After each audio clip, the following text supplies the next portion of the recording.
Hi everyone, my name is Cherise Morris and I am here to introduce you to my new project, Memos and Medicines for the End of the World as We Know It. I'm a writer, thinker, knowledge producer, interdisciplinary artist, and spiritual worker, and you can find out more about my other work at my website, www.cherisemorris.com.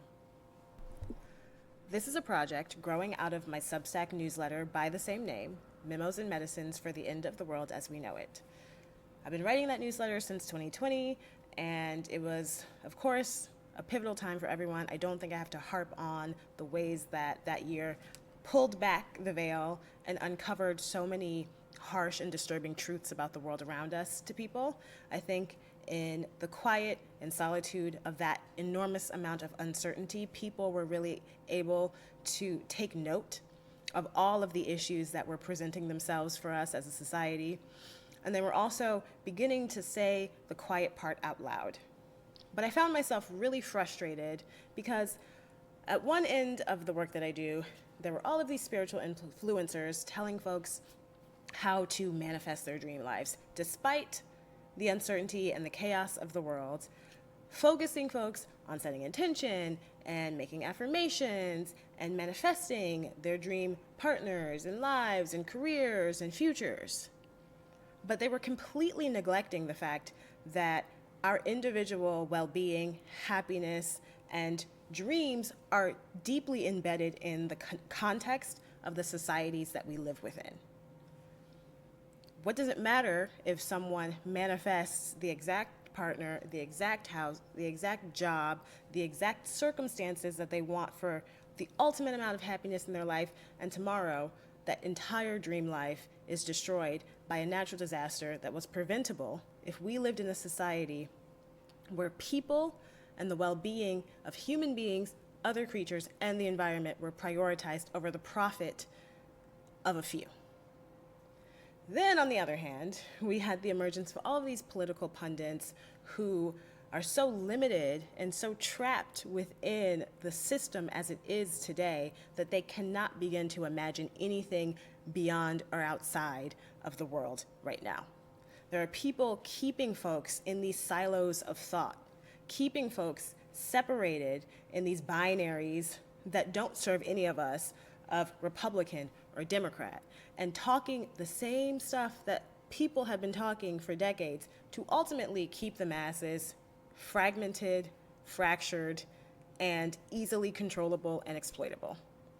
Completely ignoring the fact that in order to build any society, in order to refashion any sense of justice, or to reshape any future in a real and sustainable way, we first have to step back and realize that all of these systems, structures, and frameworks are ultimately created by people who have been harmed, hurt, violated, abused.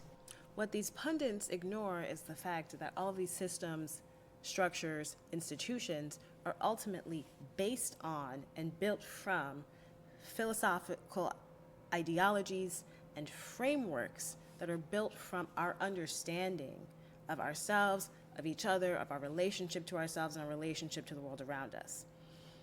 Every institution, every system, every structure ultimately is embedded in our spiritual understanding of ourselves. So we are not able to create a different society or a better world if we are not also transforming into different, better versions of ourselves.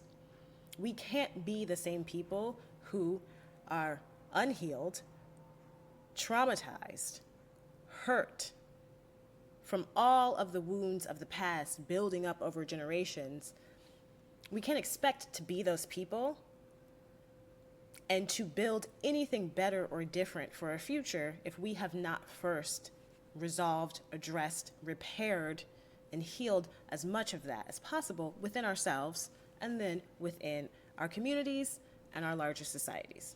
So that's what I'm hoping to do with this platform, is to begin conversations that start to bring those dots together and connect those pieces. There are so many people who are dreaming of a world without borders, a world without prisons, a world without economic systems that are built on the exploitation of the masses and the gluttonous greed and wealth of a few. We are dreaming of these futures, but in order to create them, we have to first think about the ways that they have impacted each of us individually and begin to repair that. Begin to repair the ways that we treat ourselves, begin to repair the ways that we treat other people. And we are doing that at this time, at this crucial moment in history, in the face of a government that is standing for so many of the violences and evil and corruption that created these systems in the first place. We're looking at the bigger picture. This is not your run-of-the-mill droning on about politics, this side versus that side, in a system that is fundamentally and inherently flawed and designed to be that way. We are thinking not just about the political circumstances of the present, the economic, cultural, or social realities of the time we're living in. We're thinking about the ways that all of those things are reflections of the spiritual, ontological, and philosophical underpinnings of this society, and of the ways that this society has conditioned us to think of ourselves, to think of others, to think of the world around us, to think of the resources that we rely on for life. We're going to get political, but we're also going to get spiritual, we're going to get cosmological, we're going to get ontological, we're going to get philosophical. We're putting the pieces together. We are addressing not just politics and current events, but thinking about the ways that we can move beyond that. How do we deal with our own individual, intergenerational, and community healing in order to transform in the ways that we have to usher in the futures and the visions of freedom, liberation, and love that we desire as progressive people? It's here, it's now, it's past, present, and future. We are going to be tapping into our ancestral wells of knowledge, wisdom, resilience, and resistance as we continue our ongoing struggles towards liberation, freedom, and justice in the face of regimes and governments that are even more repressive than we've witnessed before in our lifetimes. We are going to be focusing not just on the political, economic, and cultural contexts of the world around us, but connecting that to the ways that we see ourselves, the ways that we understand our own individual, intergenerational, and community healing, the ways that we see those issues reflected in the society around us, and how we can do the work of individual transformation simultaneously with the work of collective liberation. We are thinking about how many times collectively human beings have come to what seemed like the end of the world. How many times our ancestors have been at the door of what seemed like the unsurmountable, and how many times we have surpassed it.